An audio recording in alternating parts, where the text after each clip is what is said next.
हरिवरासनं स्वामी विश्वमोहनं हरिदधीश्वरम् आराध्य पादुकम् हरिविमर्दनं स्वामी नित्यनर्तनं हरिहरात्मजं स्वामी देवमाश्रये।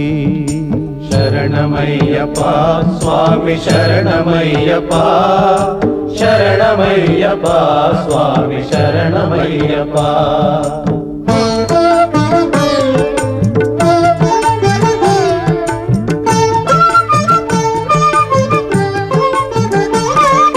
शरणकीर्तनं स्वामी शक्तमानसं भरणलोलुपं स्वामी नर्तनालसम् अरुणभासुरं स्वामी भूतनायकं हरिहरात्मजं स्वामी देवमाश्रये।